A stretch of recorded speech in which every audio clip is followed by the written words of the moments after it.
Uma discussão acalorada entre investidores do mundo inteiro diz respeito à importância do pagamento de dividendos por empresas listadas nas bolsas de valores.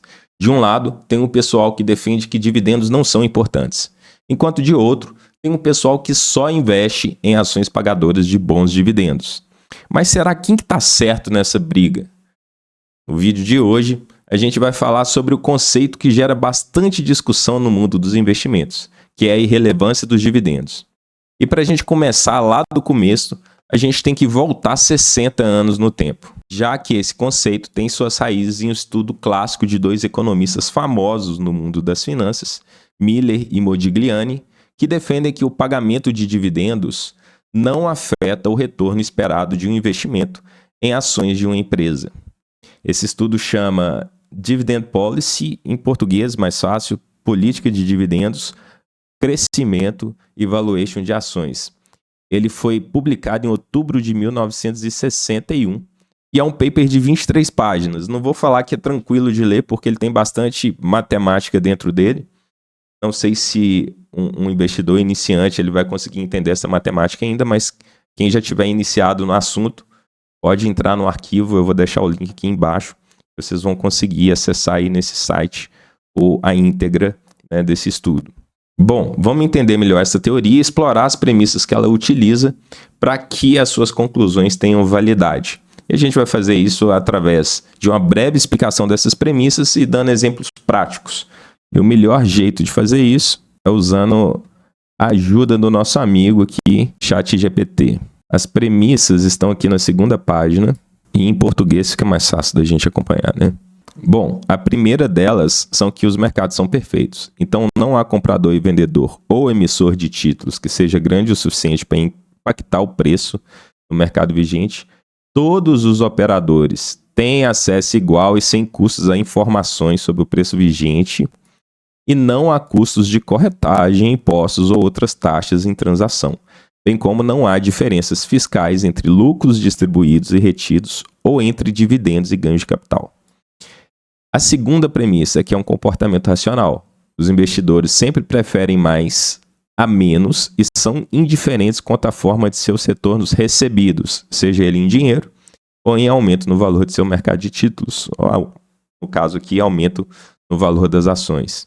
E por último, a gente tem a premissa da certeza perfeita, que em essência fala que os investidores têm plena certeza sobre o futuro programa de investimentos da empresa e os lucros que ela pode gerar. Isso quer dizer que esses dois economistas argumentam que em um mercado perfeito, o pagamento de dividendo não altera o valor da empresa.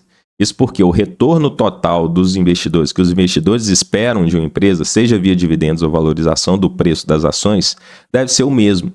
Na prática, o que ele quis dizer? Simples. Vamos para o Excel que você vai entender. Lembrando que a gente vai continuar considerando as premissas do estudo nesse exemplo do Excel, principalmente as premissas de precificação eficiente das empresas. Mas antes, a gente tem que lembrar dois conceitos importantes aqui, que é o de DataCon e DataX. O melhor jeito de fazer isso, óbvio, é com um exemplo prático.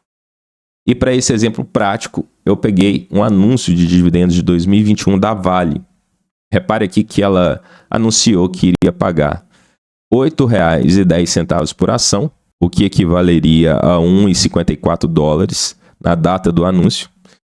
E o valor seria pago de acordo com essas datas aqui. A data corte, que é a data com, ela é a data em que as ações de emissão da Vale negociadas na B3 terão direito a recebimento do dividendo. E isso foi até 22 de setembro de 2021. Isso nos leva imediatamente ao segundo conceito, que é o conceito de DataX, que é quando as ações param de negociar com direito a recebimento de dividendos. Em outras palavras, quem comprar a ação na data de 23 de setembro não vai receber dividendos. Quem dormir com a ação de 22 para 23 de setembro vai receber dividendos. Lembrando que na DataX existe um ajuste na cotação dessa ação na abertura de mercado. Esse ajuste se dá pelo desconto do valor dos dividendos considerado o valor de fechamento da cotação da ação no dia anterior.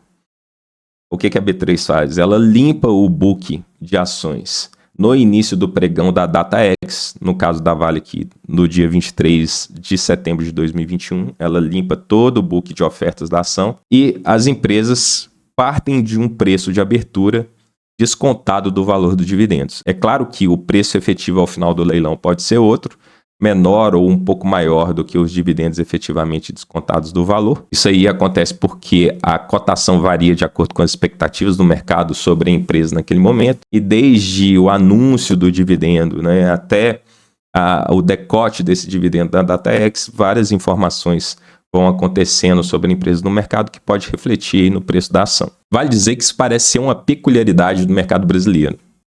No mercado americano, essa queda automática ela não ocorre, mas o próprio mercado ajusta o preço. Um estudo feito por Elton e Gruber em 1970 provou isso. Se você dá uma olhadinha na tela, você vai ver que o Damodaran fala isso no livro dele, de Finanças Corporativas, que esses dois examinaram esse conceito, né, essa teoria, nas ações da Bolsa Americana de Nova York entre 1966 e 1969. E baseado nos achados deles, deixa eu marcar aqui, eles perceberam que na DataX as ações caíam por volta de 78% em cima do valor dos dividendos pagos.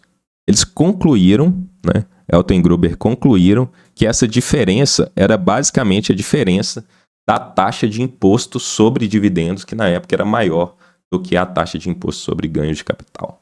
Entendido aí os conceitos de DataX, DataCom, e entendido que o valor dos dividendos são decotados do preço da ação, a gente pode partir para o nosso exemplo no Excel. Imagine que essa empresa tem anunciado um dividendo de R$1 por ação, que dá um dividend yield de 10%. Na DataX, essa empresa vai abrir o pregão sendo negociada a R$9. Quanto que você vai ter de patrimônio? R$9 por ação vezes 100 ações vai ser igual a R$900. Se a gente somar esses R$900 com os R$100 de dividendos que você colocou no bolso, o seu patrimônio total vai ser de R$1.000. Ah, Thiago, mas se eu reinvestir esses dividendos e comprar mais ações da empresa? Simples, você vai ter o mesmo patrimônio mesmo assim. Como a ação caiu para R$9, com R$100 você vai conseguir comprar 11 ações a R$99. 11 ações vezes 9 vai dar R$999. Mais R$1 de dividendo que sobrou no seu bolso, R$1.000 de patrimônio. Logo, na DataX, o seu patrimônio não muda. O que acontece com ele é que uma parte vira dividendos. Se você somar esses dividendos recebidos, você vai ter o mesmo patrimônio final, R$1.000. E por que acontece esse decote? Simples. Porque a empresa gerou lucro e esse lucro saiu de dentro da empresa, não continuou no caixa da empresa, ele foi distribuído aos seus acionistas. Quando a gente faz o valuation da empresa por fluxo de caixa descontado, lá no final, o que a gente tem que fazer? Depois de projetar todos os fluxos de caixa da empresa, descontar esse fluxo de caixa a um custo de oportunidade e somar esses fluxos de caixa, a gente tem que subtrair a dívida do valor e somar o caixa. Se essa empresa tem menos caixa porque distribuiu dividendos aos acionistas, ela vai valer o valor do caixa menos os dividendos distribuídos. Logo, esse montante ele deve ser descontado do valor da ação, que representa aí o valor de mercado da companhia na bolsa. Mas, Thiago, esses valores se recuperam, né? Eventualmente, a empresa vai voltar a negociar R$10 e agora que eu tenho mais ações da empresa, 111 ações, eu vou ter um patrimônio maior de R$1.111, caso elas voltem a 10. Ok, você vai ter de fato R$1.111, mas você teria o mesmo patrimônio de qualquer forma, em qualquer uma das situações, mesmo se a empresa não tivesse distribuído os dividendos. Vamos ver como é que isso acontece? Bom, se a ação vai de 9 para 10, ela vai valorizar 11,11%. Então a gente dividir 10 por 9, tirar 1, que a gente vai achar essa valorização necessária, né, para chegar nos 10 de novo. 11,11%. Se a gente pegar essas 100 ações, né, e valorizar essas 100 ações em 11,11%, ela vai voltar a 10 e vai valer R$1.000. Né? Qual que é o seu patrimônio total? agora, depois dessa valorização de 11,11%? R$1.000 mais os R$100 de dividendos. Isso vai nos dar R$1.100. Por que ele é menor do que o valor de 1.111, caso a gente tivesse reinvestido o dinheiro dos dividendos nas ações da própria empresa? Porque esses R$100 que você recebeu de dividendo, você guardou no bolso, debaixo do colchão. E dinheiro debaixo do colchão não rende. Se você tivesse conseguido aplicar uma rentabilidade de 11,11% a ele, também você teria R$1.111, como no exemplo das 999 ações. Mas e se a empresa não tivesse pagado os dividendos? Tivesse retido isso na sua operação, que seja no caixa da empresa? Da mesma forma, a gente teria R$1.111. Por quê? Porque aqui as empresas não passaram a valer R$9, já que ela não tirou esse dinheiro do caixa, elas continuaram valendo 10. Com a valorização de 11,11%, essas ações vão sair de R$10 para R$11,11, e vezes 100 vai nos dar R$1.111,11. Ah, mas tem uma diferença de 11 centavos aqui para o cálculo que a gente fez de reinvestimento. Tem, mas é a mesma coisa que aconteceu para a diferença do primeiro cálculo aqui, no qual a gente ficou com R$100 no bolso. Na recompra das ações com os dividendos, você ficou com R$1 no bolso e não rendeu nada. Se você conseguisse aplicar 11,11% de rendimento a esse R$1, os 11 centavos de diferença apareceriam aqui na nossa conta. Entendeu como que, se a empresa, num mercado eficiente, com a precificação por agentes acionais, distribui ou não dividendos, não vai fazer diferença? O patrimônio final desse investidor ele vai ser igual na DataX. Seja inteiro investido nas ações que ele já tinha, seja somando dividendos que ele recebeu, mais as ações que continuam em propriedade dele depois do recebimento desses dividendos, decotada do valor dos dividendos especificamente. Em contrapartida, existe no mercado americano um outro estudo, esse de Tyler Henry e Jennifer Koski, intitulado, numa tradução livre aqui, Lucratividade na DataX Dividendo e Habilidade de Trading dos Investidores Institucionais. Basicamente, a conclusão foi que algumas instituições conseguem se beneficiar dessas diferenças entre o preço de negociação da data e o preço de negociação da DataX, mas só se tiver uma habilidade acima da média de trading, o que praticamente significa um broker muito competente e experiente. Ou seja, não se aplica para nós, meros mortais, pequenos investidores da Bolsa de Valores brasileira. Na teoria, matematicamente, dividendos e ganhos de capital são a mesma coisa. A diferença está somente na forma de recebimento. Tanto que, ao calcular a rentabilidade de qualquer carteira de ações, os dividendos pagos são somados ao valor da ação para calcular o retorno total ao final do período.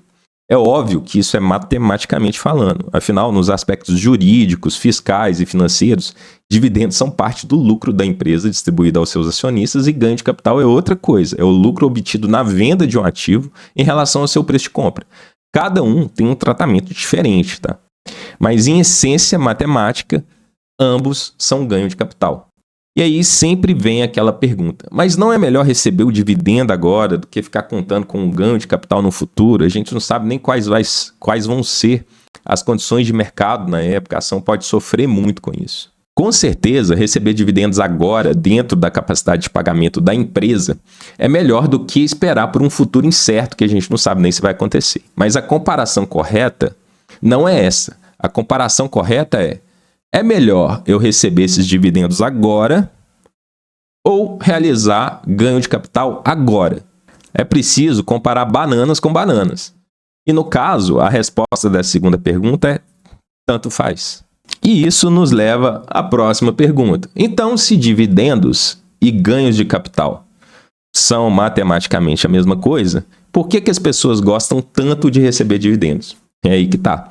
A resposta está na psicologia comportamental. Estudos como os apresentados nos livros Misbehaving, do Richard Thaler, e Rápido e Devagar, do Daniel Kahneman, mostram que as pessoas elas temem mais cometer erros de comissão do que erros de omissão. Vender uma ação exige uma postura ativa de balanceamento da carteira, dá mais trabalho para o investidor. Enquanto receber dividendos exige uma postura passiva. Basta ele não fazer nada lá e esperar para receber o pingado na conta. Tanto que chama renda passiva, não é à toa, né?